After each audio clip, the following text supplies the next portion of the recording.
जय हिंद दोस्तों, कैसे हैं आप सब। उम्मीद करते हैं आप लोग बहुत ही अच्छे होंगे। दोस्तों इस वीडियो में हम ग्राम सभा और ग्राम पंचायत दोनों के विषय में जानने वाले हैं, वो भी विस्तार से। हर एक पॉइंट आपको मिलने वाला है, तो आप इस वीडियो को लास्ट तक जरूर देखिएगा। आपसे निवेदन करेंगे, अगर आपने हमारे चैनल को अभी तक सब्सक्राइब नहीं किया है तो प्लीज़ जल्द से जल्द सब्सक्राइब कर लीजिए, साथ में बेल आइकन भी दबा लीजिए ताकि आपको हर एक लेटेस्ट अपडेट सबसे पहले मिले और आप सही जानकारी से रूबरू हो सके, सही जानकारी को जान पाएँ और समझ पाएँ। तो बहुत सारे अपडेट लगातार आ रहे हैं। अभी मैं कॉमेंट्स पढ़ रहा था तो एक साथी का कॉमेंट्स था, सर जो पंचायत सहायक और रोजगार सेवक हैं जो कि 250 ग्राम पंचायतें अब नगर पंचायत में विलीन हो जाने वाली है, वहाँ के रोजगार सेवकों का क्या होने वाला है और पंचायत सहायकों का क्या होने वाला है। दोस्तों इस पे मैं स्पेशल वीडियो इसके बाद देने वाला हूं अपने चैनल पे, आप उसको ही जरूर देखिएगा क्योंकि बहुत सारे लोगों के मन में कन्फ्यूजन है और मैं इस पे थोड़ा बहुत चर्चा भी किया था पिछली वीडियो में, लेकिन अभी भी बहुत सारे साथी ऐसे हैं कि अभी क्लियर नहीं हो पाया है कि आखिर इनका होने वाला क्या है।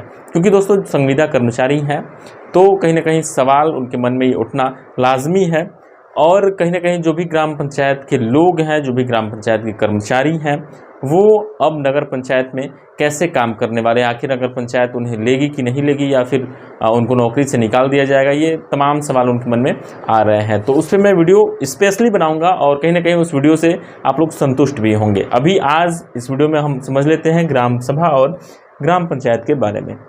दोस्तों ग्राम सभा, सबसे पहले ये चीज़ आती है, ये बात का टॉपिक है। सबसे पहले आप ग्राम सभा को समझिए। जो भी 18 प्लस हो जाता है वो वोट देने के काबिल हो जाता है। आप तो समझिएगा 18, अगर उम्र 18 से कम है तो आप वोट नहीं दे सकते हैं, और जब आप वोट देंगे तभी किसी को आप चुनते हैं कि हाँ मैं किसी भी प्रतिनिधि को चुनने का अधिकार 18 प्लस के बाद ही होता है, और वोटर लिस्ट तैयार की जाती है। मान लीजिए किसी भी ग्राम पंचायत की जनसंख्या है, अगर 4000 जनसंख्या है ग्राम पंचायत की किसी भी, तो उसमें 18 प्लस अगर केवल 2500 लोग ही हैं तो ये 2500 लोग ही चुनेंगे, जिसको भी ग्राम प्रधान को चुने या फिर जो भी मेंबर लोग होते हैं उसमें वार्ड बढ़ जाते हैं, तो किसी को भी वोट देने का अधिकार आपको 18 के बाद ही होता है। ये 25 लोग ही चुनेंगे, बाकी 1500 लोग नहीं चुनने वाले हैं। तो इस चीज़ को दोस्तों आपको समझना होगा। आगे मैं आपको बता दूँ, यहाँ पर आप देख सकते हैं जो 18 प्लस है वही चुनेगा क्या, अपना ग्राम प्रधान, क्योंकि यहाँ पे ग्राम पंचायत की बात हो रही है और ग्राम पंचायत का जो अध्यक्ष होता है वो ग्राम प्रधान ही होता है, और प्रधान कोई मुखिया बोलता है, कोई प्रधान बोलता है, ऐसे है। अब रही बात, 2 बार बैठक 1 वर्ष में होनी तय है, और इस बैठक में 1/4 ग्राम पंचायत में अगर जनसंख्या जितनी भी हो उसका 1/4 इस बैठक में 1/4 लोग वहाँ पे हिस्सा लेंगे। जो 18 प्लस है वो हिस्सा लेंगे। दोस्तों यही वो बैठक है जो करना अनिवार्य है। साल में 2 बार, एक खरीद की फसल कटने के बाद, एक रबी की फसल कटने के बाद, ये 2 बैठकें कराई जाती हैं। इसमें कोई भी व्यक्ति भाग ले सकता है जो कि ग्राम पंचायत का हो, जो उस ग्राम सभा का हो, और साथ में वो अपनी बातों को रख भी सकता है कि ग्राम पंचायत में ये चीज़ें होनी चाहिए, ग्राम सभा में ये चीज़ होनी चाहिए, ऐसा मतलब वो रख सकता है अपनी बात। रही बात बैठक के 15 दिन पहले सूचना ग्राम प्रधान, ये बैठक ग्राम प्रधान कराएंगे, ग्राम प्रधान बैठक कराने वाले हैं, और 15 दिन पहले, इस बैठक को कराने से 15 दिन पहले ग्राम प्रधान सूचना देंगे अपने सभी ग्रामवासियों को कि इस दिन को बैठक करानी है।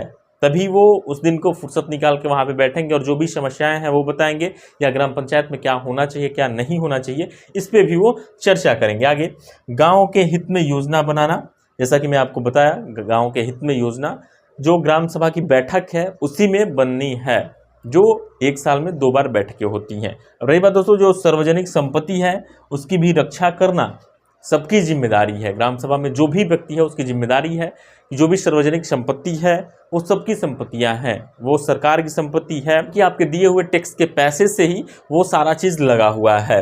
तो कहीं ना कहीं बहुत सारे जगहों पे असामाजिक तत्व होते हैं जो सार्वजनिक संपत्ति होती है उसको क्षति पहुंचाते हैं, तो इसकी जिम्मेदारी भी ग्राम सभा के लोगों की है कि उसकी देखभाल करें, उसकी रक्षा करें। साथ में दोस्तों ये है आपकी ग्राम सभा जो मैं इसमें बता रहा हूँ। तो ग्राम सभा का मतलब सीधा ये मैं आपको क्लियर कर दूं कि ये जो पॉलिटिक्स है, पॉलिटिक्स के ऊपर की बातें हैं। ये जो ग्राम पंचायत है इसमें पॉलिटिकल लोग इन्वॉल्व होंगे, लेकिन जो ग्राम सभा है ये बिल्कुल ही अलग है। ये पॉलिटिक्स के अलग है। इसमें पॉलिटिक्स के बारे में कुछ भी ऐसा कुछ नहीं बोला गया है कि ऐसे चुनाव होगा वैसे चुनाव होगा। ग्राम सभा का मतलब कि वो ग्राम सभा है जो भी 18 प्लस हो जाते हैं, अपनी गांव का हित अहित समझने लायक हो जाते हैं, तो वो अपनी ग्राम सभा की जो सार्वजनिक संपत्ति है उसको बचाने का प्रयास करेंगे। गांव के हित में जो योजना बनती है उसमें अपना योगदान दे सकते हैं कि ऐसे नहीं बने, ऐसे बने तो बेटर होगा। साथ में जो बैठक होती है उसमें भाग लेने योग्य हो जाते हैं और उसमें भाग लेके जो भी चीज़ें बोलनी होती हैं कि ये सही है ये गलत है वो बोलते हैं। और एक साल में जो 2 बार बैठकें होनी तय है उसमें वो लेने के अधिकारी होते हैं। और बैठक जैसे कि मैं आपको बताया भी कि 1/4 होना चाहिए। अब दोस्तों बात आती है ग्राम पंचायत की। ग्राम पंचायत का सबसे पहले मैं आपको बता दूं, प्रधान प्लस सदस्य जो भी वार्ड होते हैं, वार्ड में जो मेंबर चुने जाते हैं उनको मैं यहाँ पे सदस्य लिख दिया हूँ। और प्रधान मतलब आप कहीं बहुत सारी जगहों पे मुखिया भी बोला जाता है, तो आप मुखिया भी समझ सकते हैं। तो जो प्रधान और सदस्य ये दोनों जब मिल जाते हैं तो एक ग्राम पंचायत का निर्माण हो जाता है। हालांकि ग्राम पंचायत में सभी लोग रहते हैं, लेकिन फिर भी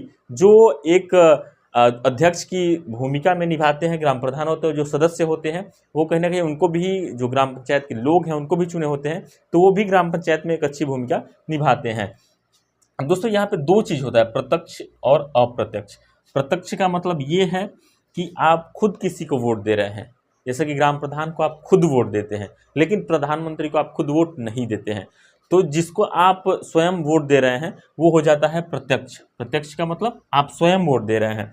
आप तो ग्राम प्रधान को वोट दे सकते हैं, तो यहाँ पे प्रत्यक्ष वोट गिना जाएगा। अब रही बात अप्रत्यक्ष, अप्रत्यक्ष का मतलब ये हो जाएगा दोस्तों कि आप वोट देते हैं सांसद को, सांसद जाके चुनते हैं अपना प्रधानमंत्री अपने देश के, तो वो हो जाएगा अप्रत्यक्ष। या मैं छोटे लेवल पे बात करूँ तो आप बीडी से चुनते हैं ग्राम पंचायत में, वो जाके फिर ब्लॉक लेवल पे चुनते हैं ब्लॉक प्रमुख, तो वहाँ पे भी अप्रत्यक्ष प्रदर्शित होता है। लेकिन अगर प्रत्यक्ष की बात की जाए तो अगर आप देख सकते हैं, आप विधायक प्रत्यक्ष रूप से चुनते हैं, अपना सांसद प्रत्यक्ष रूप से चुनते हैं, लेकिन जो जिसको आप जिता रहे हैं वो अगर जाके किसी को वोट देता है तो फिर अप्रत्यक्ष वहाँ पे हो जाता है, क्योंकि आप डायरेक्टली प्रधानमंत्री को वोट नहीं दे सकते हैं, आप डायरेक्टली जो ब्लॉक प्रमुख है उसको वोट नहीं दे सकते हैं, या आप डायरेक्टली जो जिला अध्यक्ष चुने जाते हैं उनको भी आप डायरेक्टली वोट नहीं दे सकते हैं। आप पहले वोट देते हैं, जिला पंचायत सदस्य को वोट देते हैं, उसके बाद जिला पंचायत सदस्य जो है वो जाके चुनता है अपना जिला अध्यक्ष, ये होता है। अब रही बात दोस्तों ग्राम पंचायत सदस्य जो 7 से 15 की जनसंख्या में हो सकते हैं, 7 हो या फिर 15 हो, 7 या फिर 9 या फिर 11 या फिर 13 या फिर 15, यही मतलब हो सकते हैं 7 से लेके 15 के बीच में। हाँ रही बात दोस्तों 10 नहीं हो सकते, ऐसा नहीं होगा, या फिर 12 नहीं हो सकते, या फिर 14 नहीं हो सकते, ऐसा नहीं होगा। कभी भी ऐसी जनसंख्या रहेगी जो 2 टेस्ट से डिवाइड न हो। अब यहाँ पे प्रतिमाह बैठक, इस नियम में से जो ग्राम पंचायत का नियम है इसमें प्रतिमाह बैठक ग्राम पंचायत करेगी, और जिसमें ग्राम प्रधान और फिर जो भी उसके सदस्य हैं, जो भी वार्ड मेंबर हैं, वो लोग शामिल रहेंगे। यहाँ पे 4 बैठकें अनिवार्य हैं दोस्तों। 4 बैठकें कौन सी एक साल में ये बैठकें करनी ही करनी है। कौन सी बैठकें हैं? यहाँ पे एक है 15 अगस्त जो कि स्वतंत्रता दिवस के रूप में मनाया जाता है। अभी आगे है स्वतंत्रता दिवस, अभी यहाँ से लगभग 10-15 दिन के आसपास होगा। ये 15 अगस्त हो, इस दिन बैठक बिल्कुल ही अनिवार्य करनी ही करनी है, जो कि ये 4 बैठकें हैं, साल में ये 4 बैठकें करना अनिवार्य है। ये है 15 अगस्त। फिर 26 जनवरी हो जाता है जो कि गणतंत्र दिवस के रूप में मनाए जाते हैं। हमारे देश में 26 जनवरी को ही संविधान लागू हुआ था, तो इसलिए 26 जनवरी को भी बैठक यहाँ पे तय है। 2 अक्टूबर गांधी जयंती है इस दिन, तो इस दिन भी बैठक करना अनिवार्य है। किसको किसको? जो प्रधान है उनको और फिर जो भी सदस्य हैं उनको, क्योंकि दोस्तों 15 अगस्त को झंडारोहण का कार्यक्रम होगा, 26 अगस्त को भी झंडारोहण का कार्यक्रम होगा, फिर 2 अक्टूबर है तो उस दिन फिर गांधी जी की जयंती है तो उनको माल्यार्पण वगैरह फिर होगा और गांधी जयंती मनाई जाएगी। 1 मई को भी है दोस्तों, क्योंकि इस दिन मजदूर दिवस है। 1 मई को भी बैठक रखना बहुत ही अनिवार्य है। तो ये हो गई 4 बैठकें, 4 बैठकें एक साल में। ये जो दिन है इस दिन बैठकें रखनी अनिवार्य है। किनको किनको? ग्राम प्रधान को और जो भी मेंबर लोग हैं ग्राम पंचायत में उन सभी को। अब रही बात दोस्तों सदस्यों की आहुति पर जब चाहे तब बैठक रखी जा सकती है। अगर मान लीजिए जो भी सदस्य हैं वो लिखित रूप में प्रस्तुत करते हैं ग्राम प्रधान को कि भाई बैठक अब रखिए, तो ग्राम प्रधान 15 दिवस की यहाँ पे मान लीजिए कि आज सभी सदस्य आज मिलकर दे देते हैं कि आज बैठक रखिए। आज बैठक रखेंगे या नहीं रखेंगे इसके लिए प्रधान स्वतंत्र हैं, लेकिन इसमें प्रधान बिल्कुल बाधित हैं। क्यों? वो 15 दिन के अंदर ही बैठक रखेंगे, इसके लिए वो बाधित हो जाएंगे। अगर आज सभी सदस्य मिलकर दे देते हैं कि आप बैठक रखिए जल्द से जल्द, तो 15 दिन के अंदर ग्राम प्रधान बैठक रखेंगे और उसमें जो भी चीज़ें होंगी, जो भी चर्चाएं होंगी, फिर अपना करने वाले हैं। दोस्तों ये थी ग्राम सभा और ग्राम पंचायत की कुछ महत्वपूर्ण चीज़ें। तो उम्मीद करेंगे आपको ये तमाम जानकारी अच्छी लगी होगी। ऐसी तमाम जानकारी के लिए आप हमारे साथ बने रहें, हम आपको हर एक लेटेस्ट अपडेट से लगातार रूबरू कराते रहेंगे। दोस्तों फिलहाल इस वीडियो में इतना ही, मिलते हैं नई जानकारी के साथ अगली वीडियो में। फिलहाल के लिए विदा लेंगे दोस्तों, जय हिंद।